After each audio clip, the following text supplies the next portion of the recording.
Welcome to the Travel Bug Girls podcast, the show where we dive into the world of travel, exploring everything from expert tips and insider secrets to unforgettable destinations and the latest trends. Whether you're a seasoned globetrotter or planning your very first adventure, we've got you covered with the advice and inspiration you need to make your travels truly unforgettable. So sit back, relax, and let's take your travel planning to the next level. Hello, everybody. Welcome to episode 7 of the Travel Bug Girls podcast. I'm your host, Kimmy, and I'm here with Tina, Cassie, and Heather, and we are the Travel Bug Girls. We're so excited to have you guys with us today. Today, we are going to talk about something you might not have thought a lot about, and that is wellness travel. So wellness travel is basically traveling with the focus of self-care. So you're not necessarily going somewhere with the intent of touring the place, but you are going to spend some time revitalizing and taking care of yourself. So let's just go on and dive on into that. Tina is going to take the lead for us. So let's start with, what are some types of wellness travel that you have come across, Tina? I think one of the reasons that, just kind of go back, why people are going to something that's called a wellness travel for self-care is because the rest of our lives are so busy. And so we'll say, oh, take a vacation. But sometimes vacations can be stressful. Mm-hmm. So you need to be intentional. I'm a yoga instructor, so you'll hear me say that a lot. You have to be intentional. You have to take space. You have to make space for what is important. When you have the stress and the burnout, you need to prioritize the getting out of that grind. A destination not only away from your home, but in your mind. I guess the question was, what different types, right? Mm-hmm. Yes. What different types? So you'll have things that will be specifically for, say, yoga. Obviously I'm a yoga instructor. I'm going to bring up a yoga retreat, or that has any kind of yoga or meditation, or even Reiki, or any kind of sound healing as a focus. So you can have that available, or you are following a specific structure. It may be like you're going to spend 3 days in silent meditation, where some people are like, that's not a vacation. Well, that may be what you need. Or you're going to spend 3 days and your focus is going to be only eating healthy foods. Or you're going to have wellness as, I'm going to spend a weekend getting up to where I'm prepared to do a 5K, mm-hmm. or even, or building up your muscle. There's different, different groups that, hey, I'm going to go and we're going to lift all weekend. It could be different things like that. For me, I like to think of travel in and of itself as wellness travel. I don't necessarily see the difference, because whatever you're doing that is part of the joy in your life is for your wellness. So you may decide to kind of curate your own type of retreat. Say, I'm going to go to this beautiful location, and my only goal is to sit on the balcony and read a book. And that's going to be my weekend vacation, and that is wellness for you. So I think that's one of the things that, as Travel Bug Girls, one of the things that we really emphasize, especially with our groups for women, is finding that place that you can go to, and you are offering yourself that time for just you. Yeah. So there's a lot of different ways to get there, but those are some of the ways. Yeah. So how do you choose if you're wanting to embark on one of these wellness travel experiences? How do you choose what's right for you? You may have to kind of decide what you need. Maybe you're even talking to a doctor or a therapist or something that said, hey, if I were to spend some time focus on my self-care and my wellness, what kind of things do you think that I might want to focus on? So if you are looking for stress reduction, you would probably want to find places where you can unwind. Maybe you don't want to have a regiment, a set schedule. Maybe it's where there's only one or two things scheduled the entire time, and then the rest is for you to intentionally rest. Maybe you are looking to improve your physical or mental health, like we kind of already talked about. So if you want to plan a trip that that there's going to be fitness instructors and there's going to be healthy food and things like that, maybe that then you decide, okay, maybe I go to a resort that's the focus. Maybe I go on a cruise where I can do those things. Or maybe I find a specific group that are doing those things. Same with the mental health. Maybe you're going on a retreat where the focus is going to be learning to love yourself. Or maybe it's about getting rid of attachment. Or it's basic mindfulness where you spend some time learning how to meditate. Maybe the wellness is personal growth, where you are, maybe wellness for you is taking a trip and learning about an aspect of your business that's going to help you find different ways to succeed in your life. That may be the part of wellness that you need at that time. So what I'm hearing is like, this seems like a very like personal type of travel. And what is wellness for one person may not necessarily be the same for another person. So it's really just kind of like you're looking for out of the trip, and then what is bringing you that fulfillment or the healing or the peace or the joy or, whatever you're needing at the time. This is something I hadn't really thought about, but it's really a cool way to look at travel. I'm excited to learn more about it. I think for me, I notice when I don't have a trip planned, or the only trip I have planned is more than 7 months away or so, I get a little antsy. I really do believe that when you take yourself out of your day to day and you observe something new, you do something different, it helps you feel better, and it helps you feel like you're not just in a grind of the day to day, and the things are over and over, and it brings you surprise in your life, and it brings you something joyful. So, for some people, I'll say to my husband, hey, why don't we go and meditate for a day? And he'll say, no, that sounds awful to me. And so some people, that is not the wellness for them.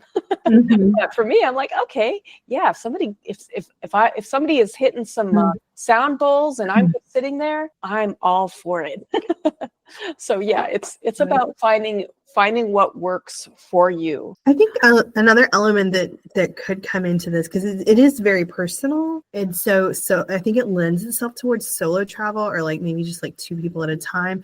But also there's a trend we're seeing in general in the travel industry since COVID is the need for connection. And so I think that's why, retreats have been around for a long time, but I think there's a real resurgence of in the retreat space, because people are looking for that connection of like, I want to be with like-minded people. I want to go and connect with others who have similar ideas, but maybe they're going to stretch me or teach me something new, or, we can bounce ideas off of each other, or I can have a new experience, in that way, but with other people, and maybe come home with some new friends because of it. And so that is something that I think we see more of in wellness travel than we do in other types of travel, that need for that, or that desire to connect with other travelers. I think that's true, though, because even if you say, this is something I'm doing for myself, this is going to be a solo,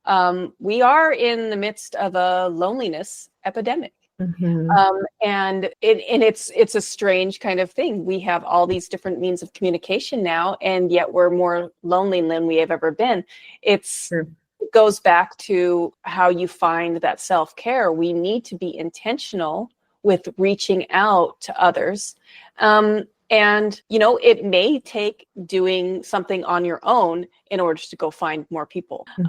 And so, like Heather just said, yeah, you're going to this, maybe you do find some kind of retreat that is, they have it every year, but that group who shows up on that time will be your group.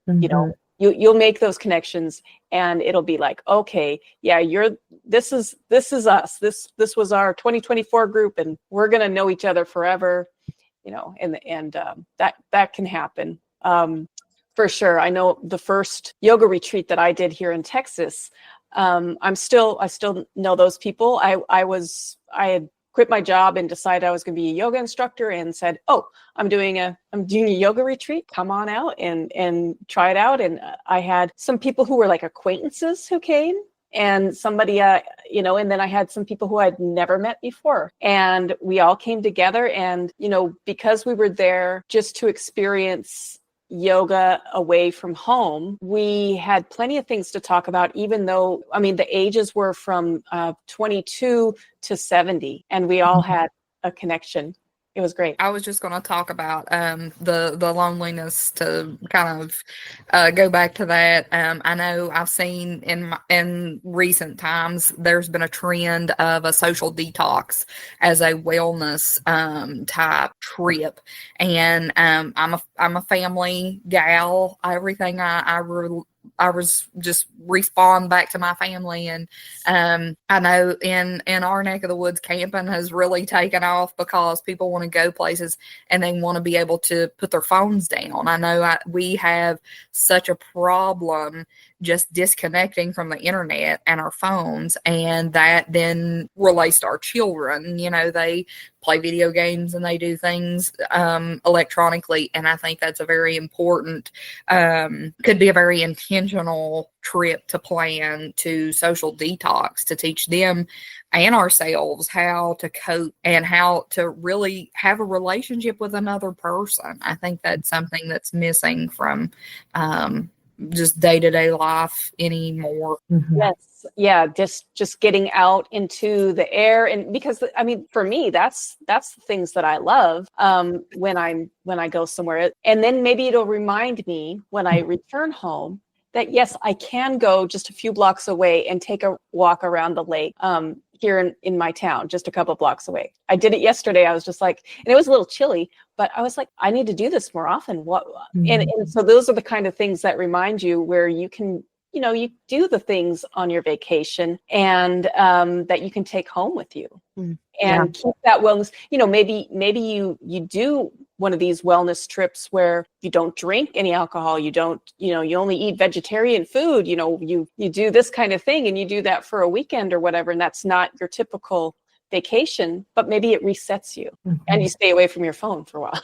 So if someone is interested in a wellness trip, like where do they start? Do you have any tips for like planning or where to look? How do they get started? So I think if you are already part of, say, a gym or a yoga studio or a running group or something like that, you may start just with the people there. Like, hey, would you all like to get together? Can we do this? And then, maybe that's the time where you're like, okay, I don't want to be the lead on this. I'm going to find a travel agent to help us. And that would be one way. And then to get started. If you were deciding to do it by yourself, there are retreat centers, but you have to make sure that they're reputable. And it's the same as anything else. Look at reviews. There are different Facebook groups that talk about different retreat centers, and you can kind of get an idea. You can find people who have done them before. Those are sometimes outside of your regular hotels. They're more retreat centers just for themselves, but they might have something set up for you. As do the yoga studios and places like that. They may set up things that are specifically through their places of business. And then the other thing is let your mind create your own trip, and then work backwards. How would you like to feel? What do you want to experience? Then use it as a creative thing that you're creating this for yourself, or call the travel agent. I love that. Yeah. I really love that. I just think like this is something that we all need. And the more the more we talk about it, the more I'm like, I need to do this. I Mhm. need to actually be intentional and plan some time away for myself to like you said, reset and sort of revive myself, I think. This is great. Do you have like anything else you want to tell us about wellness travel that you've discovered? Well, I think as far as being on the other end, when I was managing a retreat, one of the things that's important if you're going to create your own, or if you're looking at a different retreat, is give yourself time to do nothing. Mhm. And doing nothing is important. You don't have to have your agenda filled up to the max. That's what you're trying to get away from, more than likely, if you're stressed out. And it also gives your mind time to wander and maybe find the answers that you decided, that's the reason you took this trip anyway. And maybe by finding that stillness, I literally have a book here called Stillness Speaks. I could probably open it up and find something. And realize, be realistic. Just because you go on a, detoxing from your phone weekend doesn't mean that you're automatically going to come back and have a good relationship with your phone. At the same time, be open to new experiences and challenges, because getting out of your comfort zone is what helps you grow. So while I'm saying yes, relax and be comfortable, sometimes the growth comes in the places of discomfort. I teach yoga. I teach yin yoga, which yin is when you are stretching and you find that edge and you hold it there and you try to find stillness there. And then that's when you have to decide, is this painful? And then if it's painful, you back off. But if it's just uncomfortable, can you breathe through it? Can you allow yourself to be with that discomfort until your body realizes that you're safe? And so it's the same thing when you're doing something new for yourself in travel. Like you said, be intentional, book these in advance, especially if you're going to be going to a place that is popular. If it's something that a lot of people like to do, and you want to do it as well, get in there. Are there any like certain locations that are more popular for like wellness type travel, or? Well, I know that, the Costa Rica, Tulum, places like that will have a lot of yoga retreats. And in the United States, there are retreat centers throughout the United States that have different places. There are some in Hawaii as well. If you are very into, say, yoga, and you want, there's plenty of, I think there are ashrams in India that you could go to. Anything that you think that you want to do, there's probably a place that does it. And if there isn't, we can create it for you. Yeah, that's true. Yeah, because I mean, for me, like I'm going to be doing, I teaching yoga at a resort in Cancun, which it's a party resort, but they still have the yoga. Mm-hmm. You find these balances, so you can decide. Yeah, you may be on the dance floor till 2 a.m., but if you decide you want to wake up early and start moving your body at a yoga practice, you can do that. It's creating it where you are. I love that. Yeah. Just sounds like there's so many different benefits of wellness travel, reducing your stress and just your physical health, your mental health, personal growth. I think all of that will give you the opportunity to kind of refresh and then come back to your quote regular life and feeling like you have more life, a revitalized person, Right. You cannot serve anybody from an empty well or empty vessel, right? Yeah. Fill yourself up. Can I add to you that this is something that you can start in a smaller way? Like if you're feeling like you can't afford to go spend a whole week, doing something like that, then that is something you could do in a smaller dose and maybe have some really powerful effects still. When I was younger and in the thick of being a stay-at-home mom, I would fantasize about going away on a spa vacation, like just by myself, or maybe me and my best friend, and like no kids and nothing, no responsibility for a week, and just have beauty treatments.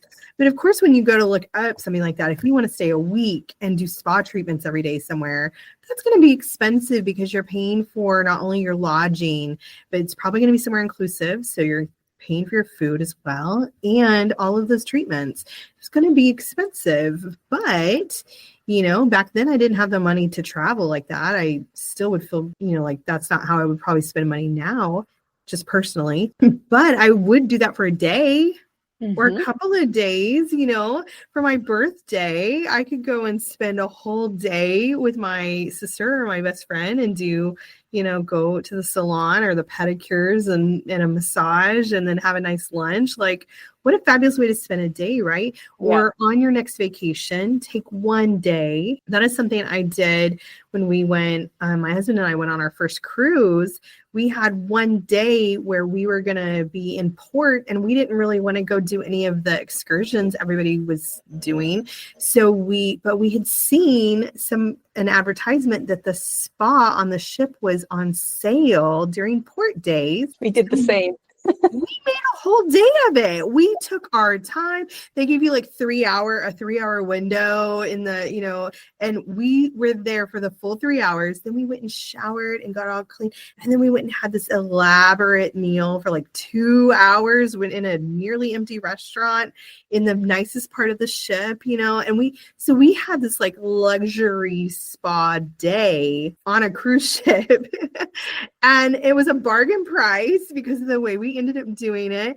And, and then the next day we went and did all the active stuff, so it wasn't like the whole trip was that way, but that ended up being my favorite part of our trip. And it was like this really cool moment we had. And so you can do this on a smaller scale, rent a beautiful hotel room that you wouldn't normally stay in for a week, but go stay overnight and read a brand new book and stay in the big fluffy bed, and take a nice rainfall shower in the shower, splurge for yourself once in a while. And sometimes it makes a huge difference in your mindset and your mental health.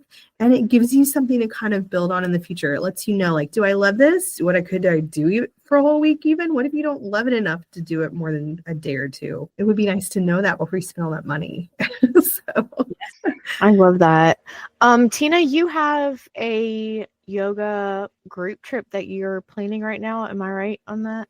Well, the Cancun trip that I mentioned, that will be the week April 27th to May 4th is when I will be teaching yoga at the Breathless Resort, Cancun, Seoul. So yeah, it's for anybody who is there with me, I'll be teaching for everybody. If you come with me, then afterwards, maybe I'll have a little extra and we can spend time doing the, some of the excursions together or the beautiful spa there as well. So yeah.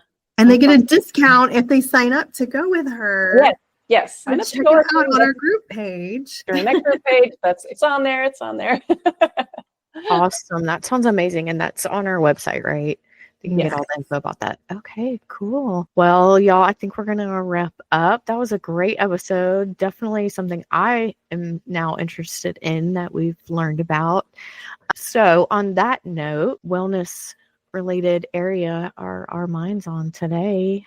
What have you guys got? I'm dreaming about the Fairmont Hotel in Banff. It's a luxury hotel and it's also a historic hotel. And I would love to go and just sit and watch the snowfall up there. It looks beautiful.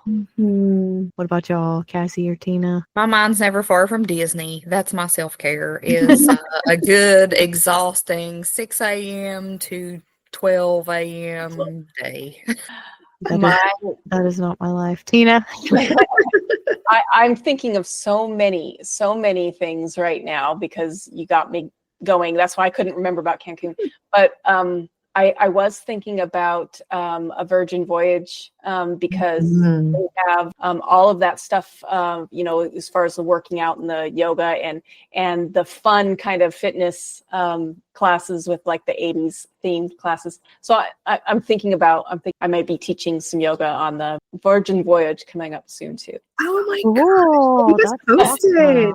Awesome. Yes. We're going in May. Wouldn't it be cool if you were there when we were mine, and you actually brought this up, but I was thinking about this connected with the wellness travel is Costa Rica. And that was just like the first place that came to my mind because it's just seems so beautiful and lush and like very embrace life kind of place. So that's where my mind went. Well, thank you all for joining us today. I think that was a great episode. And listeners, you can share with us on Facebook under this week's podcast question where you're thinking about. Join us at facebook.com/travelbuggirls. You can also find us on your favorite social media by using @travelbuggirls. And you can join our VIP group on Facebook. You'll find us in Facebook groups under TBG Travel Bugs or at facebook.com/groups/TBG Travel Bugs. Thank you all for joining us. Bye, everyone.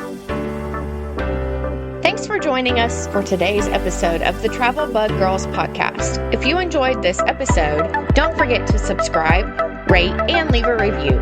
It really helps the show grow and allows us to bring you more amazing content. We'd love to connect with you on social media.